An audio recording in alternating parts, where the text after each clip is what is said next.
FCRA बिलामुळे church, मशिदी आणि NGOच्या मालमत्ता जप्त होणार आहे. हा मुद्दा सध्या भारतातच नाही तर अमेरिकेतही चर्चेत आहे, कारण केंद्र सरकार परदेशातून भारतात येणाऱ्या देणग्या म्हणजेच फॉरेन फंड संबंधित कायद्यांमध्ये मोठे बदल करण्याच्या तयारीत आहे. या बदलांमध्ये एक अशी महत्त्वाची तरतूद आहे ज्यात एखाद्या संस्थेची FCRA नोंदणी रद्द झाली, संपली किंवा रिन्यू झाली नाही तर अशा वेळी त्या संस्थेला परदेशी पैशातून मिळालेल्या किंवा उभारलेल्या मालमत्तेचं व्यवस्थापन सरकारने नियुक्त केलेल्या प्राधिकरणाकडे द्यायला लागू शकतं. आणि इथूनच सगळा वाद सुरू झालाय. ख्रिश्चन संघटना म्हणतायत की या तरतुदीमुळे त्यांच्या चर्च, शाळा, हॉस्पिटल्स आणि इतर संस्थांच्या मालमत्तेवर सरकारचं नियंत्रण येऊ शकतं. फक्त भारतातच नाही तर अमेरिकेत सुद्धा याचे पडसाद उमटले आहेत. काही अमेरिकन खासदारांनीही या प्रस्तावावर आक्षेप घेतला आहे, तर दुसरीकडे केंद्र सरकार म्हणतंय की हे बिल कोणत्याही धर्माच्या विरोधात नाहीये. याचा उद्देश परदेशी पैशाचा गैरवापर थांबवणं, पारदर्शकता वाढवणं आणि राष्ट्रीय सुरक्षेला धोका निर्माण होऊ न देणं हा आहे. मग प्रश्न असा आहे की चर्च, मशिदींची मालमत्ता जप्त होईल असं का बोललं जातंय? FCRA म्हणजे नक्की काय आहे? सरकारला हा कायदा बदलण्याची गरज का वाटते? ख्रिश्चन संघटना आणि अमेरिकेतील काही खासदार याला विरोध का करतायत? आणि सर्वात महत्त्वाचं म्हणजे हे बिल संसदेत पास होणार का? हे संपूर्ण प्रकरण अगदी सोप्या भाषेत समजावून घेऊयात. नमस्कार, मी श्रुती पाटील आणि तुम्ही पाहतात लगावबत्ती. सगळ्यात आधी हा गोंधळ ज्यामुळे सुरू झालाय ते FCRA बिल काय आहे ते सांगते. FCRA म्हणजे फॉरेन कॉन्ट्रीब्युशन रेग्युलेशन ॲक्ट असा त्याचा लॉंग फॉर्म आहे. सोप्या भाषेत सांगायचं तर परदेशातून एखाद्या भारतीय NGO, ट्रस्ट किंवा धार्मिक किंवा सामाजिक संस्थेला पैसे मिळत असतील तर त्या पैशांवर सरकारची नजर असावी, यासाठी हा कायदा आहे. हा कायदा बनवला होता कारण एखाद्या संस्थेला परदेशातून मोठ्या प्रमाणात पैसा मिळतोय. हा पैसा शिक्षणासाठी वापरला जातोय की आरोग्य सेवेसाठी की एखाद्या राजकीय किंवा देशविरोधी कामासाठी हे सरकारला कळणं आवश्यक आहे. म्हणजेच बाहेर देशातून आलेला पैसा नक्की कशासाठी वापरताय हे सरकारला समजावं, म्हणूनच परदेशातून येणाऱ्या पैशासाठी काही नियम बनवण्यात आलेत. बरं, FCRA कायदा काही आत्ता पहिल्यांदा आला नाहीये. 1976 मध्ये म्हणजेच आणीबाणीच्या काळात हा कायदा आला होता. त्यानंतर 2010 मध्ये त्यात मोठे बदल करण्यात आले आणि 2020 मध्ये मोदी सरकारने सुद्धा त्यातील अनेक नियम आणखीन कठोर केले. जसे FCRA अंतर्गत मिळणाऱ्या फॉरेन फंड पैकी संस्थांना प्रशासकीय खर्चासाठी वापरता येणारी मर्यादा 50% वरून 20% करण्यात आली. म्हणजे परदेशातून आलेला पैसा संस्थेने नेमका कुठे आणि कसा वापरला यावर सरकारचं नियंत्रण वाढत गेलं. आता 2026 मध्ये पुन्हा या कायद्यात बदल करण्याचा प्रस्ताव आहे आणि यावेळी आता सर्वात जास्त चर्चा होतीये ती मालमत्तेशी संबंधित तरतुदीची. आता ते समजावून घेण्यासाठी एक साधं उदाहरण घेऊया. समजा एखाद्या संस्थेला परदेशातून देणगी किंवा फंड मिळाला तर त्या पैशातून संस्थेनं जमीन घेतली, इमारत बांधली, शाळा सुरू केली किंवा हॉस्पिटल उभारलं. काही वर्षांनी त्या संस्थेची FCRA नोंदणी रद्द झाली तर मग त्या मालमत्तेचं काय?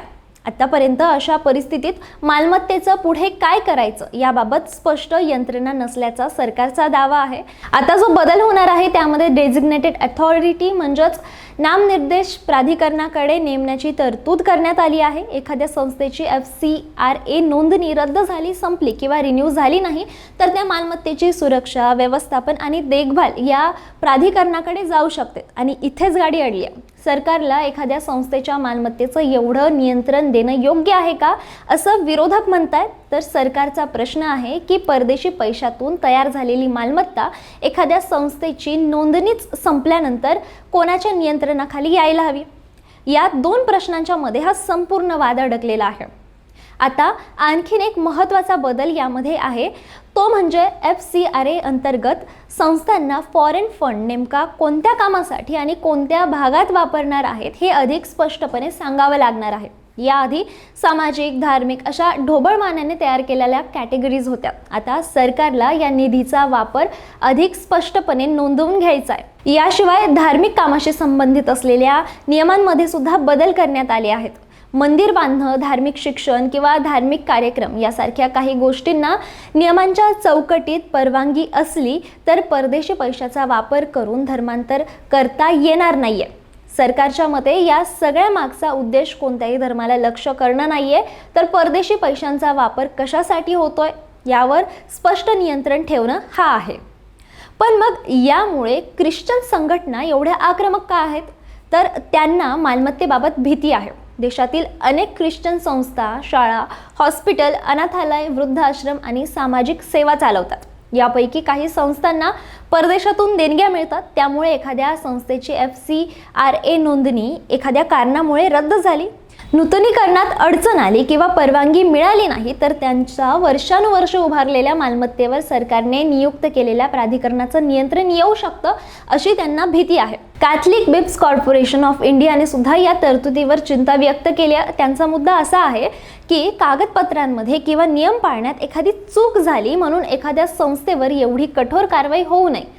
त्यांच्या मते जर एखादी संस्था देशविरोधी किंवा गंभीर बेकायदेशीर काम करत असेल तर कारवाई करा, पण फक्त प्रशासकीय त्रुटींमुळे मालमत्तेवर सरकारने नियंत्रण मिळवण्याची तरतूद ही अयोग्य आहे.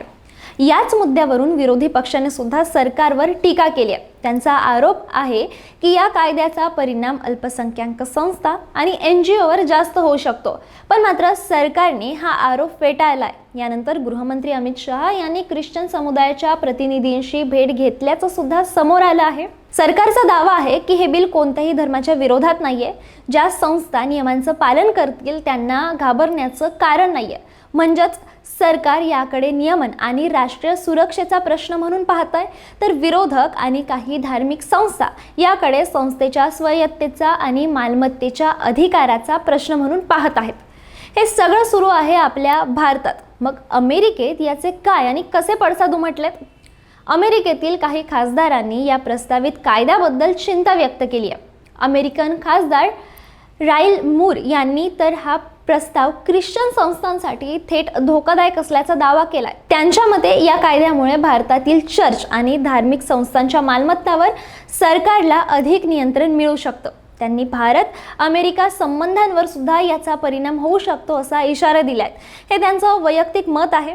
या प्रकरणात अमेरिकेतून आवाज उठला आहे. हे जरी खरं असलं तरी त्याचा थेट भारत-अमेरिका संबंधांवर परिणाम होऊ शकतो असं म्हणता येणार नाही. आता सर्वात मोठा प्रश्न येतो तो म्हणजे सरकार खरंच चर्चची किंवा मशिदीची मालमत्ता जप्त करणार का? तर ही तरतूद मुख्यतः FCRA अंतर्गत नोंदणी केलेल्या संस्थांशी आणि परदेशी निधीतून तयार झालेल्या मालमत्तेशी संबंधित आहे. म्हणजेच एखाद्या संस्थेची FCRA नोंदणी रद्द झाली, संपली किंवा रिन्यू झाली नाही तर त्या संस्थेच्या परदेशी निधीतून तयार झालेल्या मालमत्तेच्या व्यवस्थापनाबाबत सरकारने नियुक्त केलेले प्राधिकरण भूमिका घेऊ शकतात.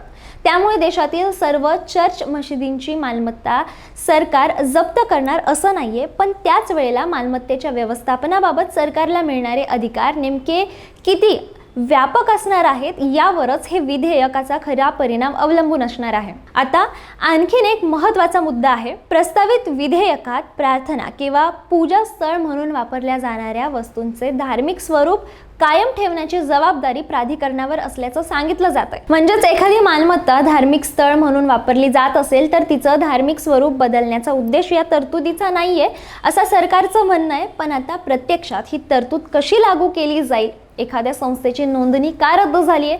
ती मालमत्ता खरंच परदेशी निधीतून तयार झाली होती का?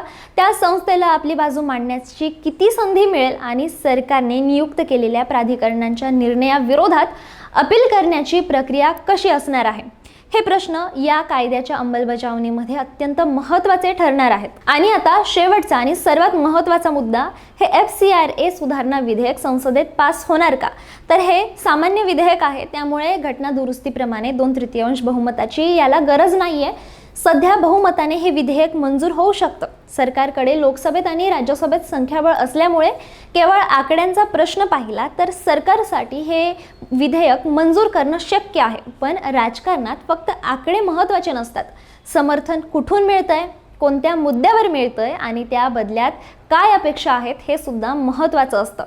विशेषतः सध्या सरकारसमोर इतर महत्त्वाचे विधेयक आणि राजकीय समीकरणं आहेत. काही पक्ष FCRA विधेयकाला विरोध करू शकतात, पण दुसऱ्या विधेयकांवर सरकारला पाठिंबा देऊ शकतात. म्हणून सरकारसमोरचा प्रश्न फक्त आपल्याकडे बहुमत आहे का हा नाहीये, तर प्रश्न हा आहे की हे विधेयक मंजूर करण्यासाठी कोणत्या पक्षाचा पाठिंबा घ्यायचा आहे आणि त्याचा पुढच्या राजकारणावर काय परिणाम होईल.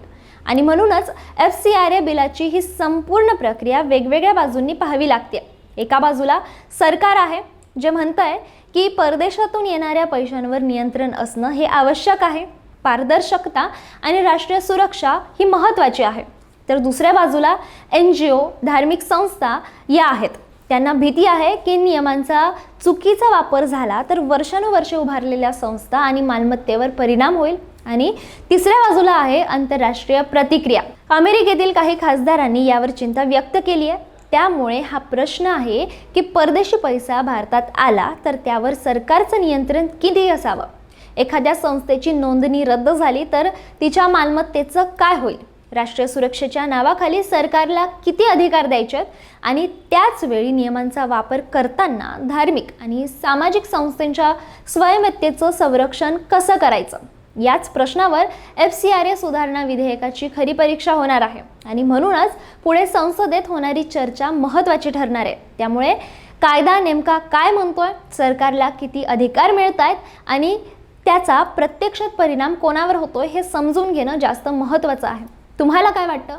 परदेशी निधीवर सरकारचं नियंत्रण आणखीन कडक असावं की अशा संस्थांच्या मालमत्तेवर सरकारी नियंत्रणाची तरतूद धोकादायक ठरू शकते? तुमचं मत आम्हाला कमेंटमध्ये नक्की सांगा आणि अशाच महत्त्वाचे विषय सोप्या भाषेत समजून घेण्यासाठी लगाव बत्तीला सबस्क्राईब करा.